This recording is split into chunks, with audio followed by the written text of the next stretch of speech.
Hi, Dougie Burke from Doug Burke's Tackle World here with Stewie. How you going, Stuart? Yeah, good, Dougie. How are you, mate? Yeah, really good, mate. We're here to do the fishing report for this weekend, the 2nd and 3rd, which is Friday the 1st, 2nd and 3rd of September. My gosh. That's right. That is rocketing past. But today, Dougie, it's the 31st, and that means it's Dougie's birthday. Oh. My good mate. Well. He's another year older. He's already ancient, but now he's ancienter. No, I'm only joking, mate. That's right, it's called more ancient, actually. But I know, thank you, Stuart. Thank you for your kind confidence there, mate, in me. And with that comes lots of knowledge and advice. And we will give you some advice today. So let's go with offshore. So this weekend, Stuart, Sunday looks like the day. Sunday's the day, mate. So tomorrow, which is Friday, Yep. first, it's fishable, Dougie, but it does come in later. Yep. So around about, say, 2, 3 o'clock, you will get a bit of a southerly change. 20 knots. Yep. So maybe an early morning snapper fish or something like that, mate. And then Saturday, family day. That's correct. So I had a look at the fish bite tomorrow. Like it's been really quiet, the fish bite close up for snapper the last couple of days. For some reason, they just switched off. They were catching them, and then tomorrow it does show a 3 fish bite till 9 a.m. So 6 till 9 or 5 to 9. So it might be worth a go. And otherwise, if you're going to go wide tomorrow, there's definitely heaps of snappers too at the 50 southeast on about 2801, 2802 area. You'll bag out real quick. Fish floaters, fish big ball sinkers, 6 or 8s, a couple of snelled hooks or gang hooks or whatever, pillies, and old school just back up a bit, go down or something, will just take off really quick, and they're all around that sort of 50 to 70 centimetre mark. Yeah, there's been some good bonito and stuff mixed in around with them, and curlies and a bit of this, bit of that too, like general mixed reef. That's right. You got a kingy, amateur. Yep. Yeah. And then northeast 50s, a few snap up there as well, but not as many as down here.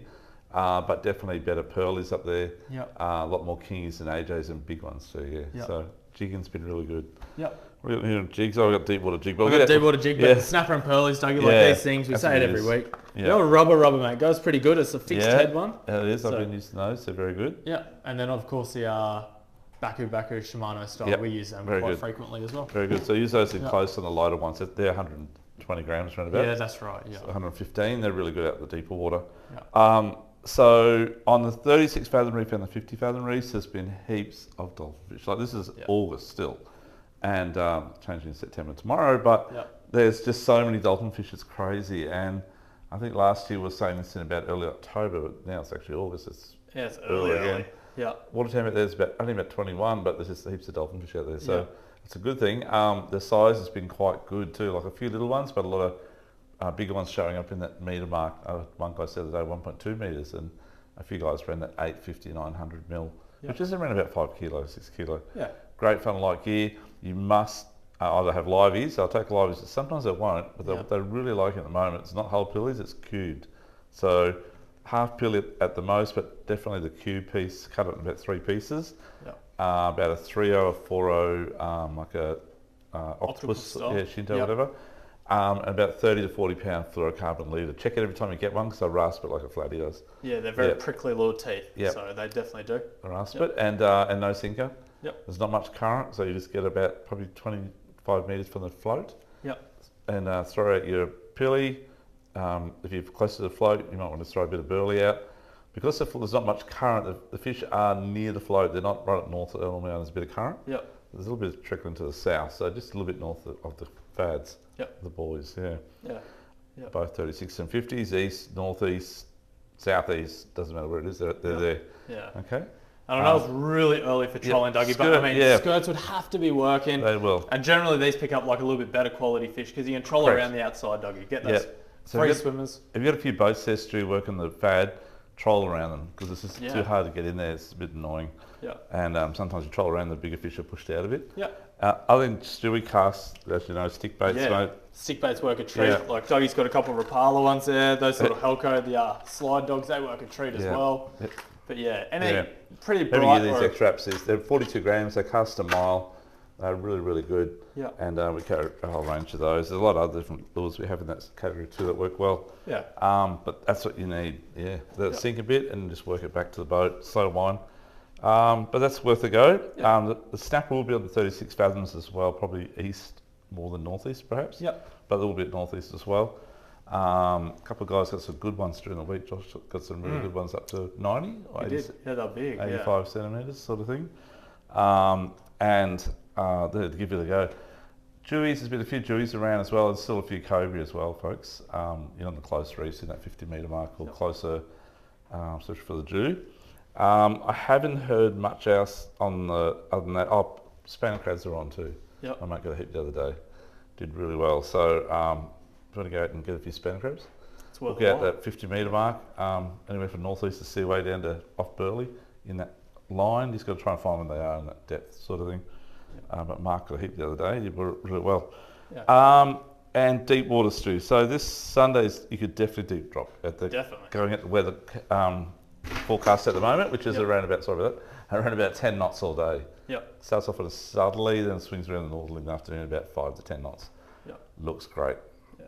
We say this every weekend, it blows 20 knots, but it does look good at the moment. At this point in time, it looks very good. Yeah. Yep. So just deep drop rigs, Yeah, deep drop rigs, mate. They always work good. Yep. Pearly, snappers, flame snapper, all of that stuff. Bigger hooks, so bar cod, bass, things like that. Heavier leader on those ones, Dougie. All made in the shops, so we use quality gear for them, and they work a treat. And they're good value and they work really well. Actually, a few guys did get out deep dropping yesterday and the day before and did really well. Lots of cod out there at the moment, some big flamies, a few bass gropers. It's all happening. Not much current, so the fishing's been really good. Yep. Which means good jigging weather as well. So that's true. Big jigs like 560 gram upwards, and as we always say with this stuff, assist hooks on the top and bottom. You want as many hooks in them as you can. Slow jig. Yeah, very slow. Just teabag. Yeah. Okay, so that's probably it for offshore, I think, Stuart. Yeah. Let's go into jumping pin area. So, Stu, we went out for a bit of a flatty fish on the weekend. Oh, no, yesterday. Well, I went the weekend. Midday weekends. I went Sunday, Monday, and yesterday, but before work. Yeah. And anyhow, the fish were like they were on, but they weren't really on, if that makes sense. They didn't really start biting until the tide started dropping down a bit. And high tide, there was a few fish caught around Kalinga area. Yeah. But not much. And not really massively, so as in size. Yeah. So the big ones, they're still around, but they're not quite at the front. The full moon's already gone yesterday, was it, I think? I think it's actually tomorrow. Okay, next couple of those. Anyway, they could turn up, but otherwise it'll be on the full moon next month that they spawn, they'll come out to the front. Yeah. So that's obviously the Seaway end up at the jumping bar, but they're just not quite there yet. Yeah. There's still the back blocks, they're still being caught everywhere.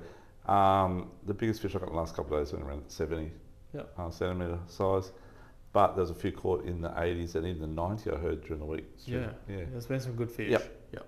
So, Stu, we've been using the S-Factor stuff. S-Tackle, S-Tackle, yeah. S-Factor as well, by the way, on the S-Tackle. And the little pad tails have been going really good. Really good. Like that oil flasher or like motor oil type colour's been working really well. Dougie, the water's pretty clean, mate. Yeah, it's pretty clean. It's getting better. The big tides were a little bit dirty, actually. Once the tide started running out, it got dirty. You had to try and find the pockets of clean water. Yeah. But on the high tide, it's not too bad. Yeah. Right up to about probably past Mackenzie's. Yeah. Which is a fair way west. Yeah. But once you get up around sort of Cabbage Tree, it might get a bit dirty from the run out from the big tides on Logan. Yeah. So we've had that obviously storm yesterday and bit of rain. Another storm due today. So correct. Yeah. Bit of runoff. Yeah. But mate, the Rapala one's been working good too, Dougie. Those prawns. And so good. Jerk shad style on the top. Yeah. Really good. Heaps of bait around, so matches what's around. Yep. Stu, the other day there's another new S-Factor one coming out, which is a 3D print. It's a lure I haven't seen quite the same thing ever, actually. And I had a crack at it. I've got to give an example. I had a crack at it yesterday, right at the end, which I had put on earlier, 5 hours later. And I think I did 5 casts and caught 3 fish on it. Prior to that, I hadn't even caught a fish. So it was really hard going. Now, this particular lure we will have in store from tomorrow. Yep. And they tested them. They've been testing. They've got a dozen. It's been tested, doing really well. And we took him out for a fish the other day. Stu and I did. And he put on this lure, and he outfished Stu and me nearly combined. We were like, he done pretty well. And anyhow, so I cracked one yesterday. Just had a quick go at it, and I got 3 and 5 casts after all day of nothing. That's the truth. Yeah. 70 was the biggest, but anyhow, you'll see that next week when we've got it in our hands to show you. Doesn't matter about because Stu's still 1 by 1.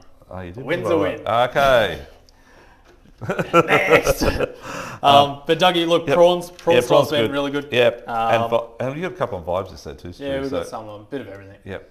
So Samaki prawn, take that weedless hook out, put a jig head straight in. Dougie, jig head. I was going to say this is what I used on that great big lure. So like it's 100 and, I think it's 115 mil, 120, 130 mil, something like that. Yeah.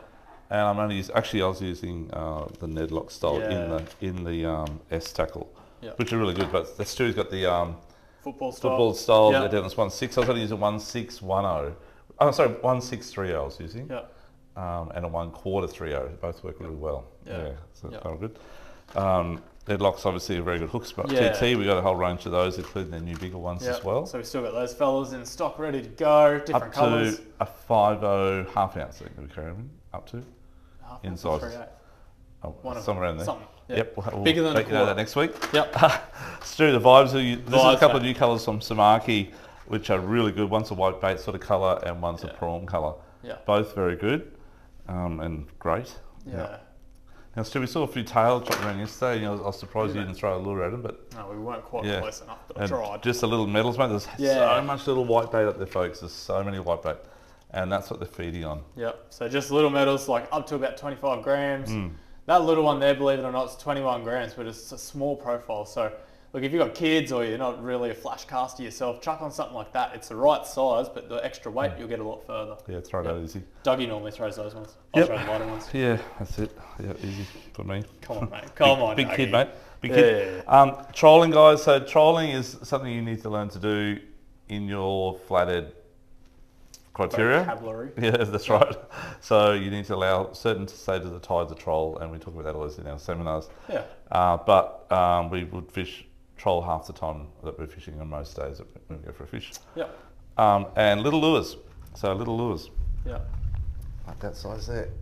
It's the little Tango Shad's probably one of the best little lures on the market. Yeah. We carry a whole range of these, and they just rock. And there's the new ones from Samaki, Stu, they look really good too. Yeah, I mean, these are just the Redix. They work really good as well. They come in two different depths, as do the new deep ones. Xeric ones. Yep. They come in three, actually. Yeah, they work a treat. So, look, Dougie held up a bright and a natural colour. I held up a bright and a natural colour. It really depends on water clarity. If it's that dirtier water because of those bigger tides at the moment, chuck on a bright one. Yep. Something that stands out a lot better. Yep. If it is a lot cleaner, definitely go for that more natural colour, like a more see-through, a bit more transparent colour, and it'll work a lot better. So if I was going to go for a flathead fish this weekend out of a boat, I'd probably fish around that sort of Cappy Street Point to Mackenzie's area. Middle section. Give that a go. Yep. And if you're land-based, I'd definitely try, if you go around Jacobs Well area, just try the foreshore, walk up as far as you can from Jacobs Well boat ramp. Or maybe give it a crack around Cappy Street Point, and again walk up as far as that bay as you can. Before the tide comes in. On the low tide, probably be the go, I dare say. Stu, the other thing too, brim, the seats of brim. Stu got one of the other guys on the boat got a monster brim. I was about 38, I'd say. Yeah, it was big. Yeah, it was a big one, maybe a kilo, close to it. Just from fishing for the flatties yesterday, so there's some big brim around the Pin area as well. That was around Short Island area. And guys, if you want to get the tail a go, or whiting, there's plenty of whiting around as well, starting everywhere. I definitely try that big new drain, which is at the lagoon on the outside edge of South Australia, at the northern end of South Australia. North-south, quite confusing, but northern end of South Australia. Okay, so we're coming back down the Broadwater end, Stu. So down around, say, the Aldershots, any flatties there? Yeah, heaps of flatties, but unfortunately there's a bit of snotweed. Snotweed's so bad. You've got to fish through it. There's a lot of fish there, there's a lot of bait there, but it's definitely always going to play on you that you've got to take that bit of weed off every cast and keep fishing. But size of the fish there has been pretty good, Dougie. Good average. Fish the edges of the banks. On the low tide, probably first to run in. Guys, we're pretty fanatical about trying to teach you guys the weed on hooks is very paramount. You must take every little strand off. Every time you cast. So one little strand there, you take it off. There's 10 strands and you take a lot of. You've got to keep it clean. Really keep your hooks clean. And same with trolling as well. Get rid of it. They don't like it. Although I have caught the odd flathead with a lot of weed in my hook too. I think to myself, you've got to be joking me. But generally speaking, 99 times out of 100, take that weed off. Take the weed off. Cool.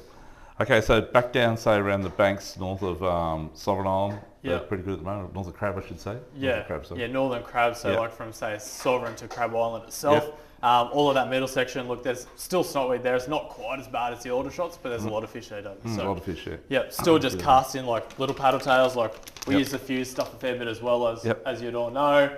But anything around, keep it under 4 inch.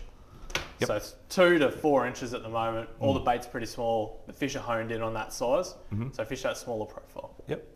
So a few whitings starting to show the back of Wadebreak Island as well. We're going to get there on the high tide in the mornings over the weekend, sort of mid-morning high tide. And fish of yabbies and no sinker, okay, as the tide rises up over the flats. And just fish with it. Only in around about probably half a metre to a metre of water. Pretty shallow. If you've got a kayak, you can go over there and just land base and walk the flats with the wading bag, and you'll catch some good whiting as well. If you're also land based, I definitely try some of the year fishing from sort of not Paradise Point, sorry. Paradise Point's not a bad area too, but definitely from Bigger Creek up to Charis Seafood on the front there for whiting. And also down near the mouth of Lotus Creek, give that a crack as well. And other spots where the swimming enclosure is opposite sort of Australia Fair. From that swimming enclosure back around to the Gold Coast Bridge at Sundale Bridge, along that forefront there is pretty good late afternoon for whiting. Okay, give that a go. So I went up the river whiting fishing on Sunday night. Sunday night, and Sunday morning flatty fishing, Sunday night whiting fishing.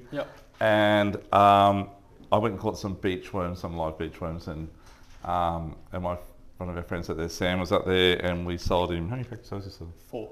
4 of those. 4 of them. So they're just a cured beach worm that we have in the shop. They are really good. And I pulled up, and I thought he had liveys because he was just smashing. I was all hooked up. I'm going, what are you up to? And he goes, besides catching whiting. And he goes, I just using the worms I've got off Stewie earlier this afternoon. So, and just using them on little long shank hooks like so. They work extremely good. Size 4 hook or size 6. And I had live baits, and we got a pretty similar amount, and that's pretty amazing. I was pretty stoked about how good those worms are working. They always do work, but it just don't you know they still do work. It goes to show that you don't need to put in as much effort as some do. That's right. Bait collection. Bait collection. But that's right. So it's just easy to grab a packet out of the freezer, and off you go. Rightio. So he's the white at the Range River. That was around the council chambers, or Hotter, I think it's called now. And run in and run out tide, both very, very good. Okay. Stewie on the beach, I spoke to another guy who was down worming, and he said getting a few whiting off the beach. But it's very flat at the moment. It's not many drains. Not many gutters. Just one big long gutter on low tide, not on high tide. So it's got to try and find those little drains and fish those drains for the whiting. The tail, I smashed the tail on the pump and jetty last Friday night. It was like a bloodbath. Everyone caught them there. Is it only open on Friday nights? I think so. Just double check before you make the drive down. But it's not always open these days, so I don't think it's going to be. Heaps of tailor. So I don't know if they're there at the moment. I'm guessing they will be, especially that southerly comes back through tomorrow night. Tomorrow night's probably the go Friday night again, I guess. Give it a crack if you're down this way, maybe. Not saying they're going to be there, but they should be there. Otherwise off the beach, Darren, just trying to find a bit of deep water. But the trouble is you can fish in that deep water off the jetty because it takes you out past the back bank. But when you land base, it's a bit hard when it's low tide. High tide, sorry. Okay. So what else on the beach, on the Broadwater? Not much else happening. A couple of squid, Dougie, here and there. I got some squid the other day as well. I went squidding on Saturday morning. I got half a dozen nice squid. I was just using, actually these two are my go-to. But Stu, you got a couple of other new ones there too. Something a bit different. That colour and that colour, the squid colour, that's very, very good. This is a new deep one. It's a dart jig, duo jig, sorry, in the deep one. So it actually will sit down nice and deep when you've got one just out the back while you're drifting. Because that toe point's on top, it'll kind of plane down a lot better. So quite good. And red colour's been really good as well. It's been really, really good. So definitely squid on the high tide. Give it a crack this weekend. You got a high tide about 9 or 10. Definitely worth a go as well on the high tide in the morning. And if you are land-based, night time would be the go because you're high tide about 9 and 10 at night. Maybe try around the Grand Jetty off the Southport Pier at Southport near end of Rank Street, and maybe off the Walton Seaway. Give that a go. Okay, I think that's about it on the inshore. Let's go to the dams. Stu, you've heard much on the bass. Obviously, it's closed season now on the bass. It is. So you still can't fish those wild rivers. So anywhere where it's tidal, doesn't matter if it's above a weir, it's still tidal because they can get over the weir and get back. Yeah. But Dougie, have you heard much from the Dan? Yeah, I think they were catching them still up. I saw more from the old gentleman. Yeah. They always post every week on Facebook, and they got a heap. They fish mainly shrimp. Yeah. But they got heaps and heaps, and good size, around 38, 40 centimetres. Yeah. So that was on, I think they fished the Western Arm this time. They fished both Eastern and Western Arms. There's so much timber up there, guys, you can't miss. Yeah. And just sound around till you find the schools up fishing, either use vibes, soft vibes would be good soft too. vibes would be really good, like those small little bait fishy type patterns. Yeah, or plastics. Or any of the paddle tail plastics. Like those, or little jerk shads, they work quite well as well. Yeah, give them a crack. That's probably about it. A few guys heading up Barra fishing, the first full moon gone, it's August, but there's guys heading up there now.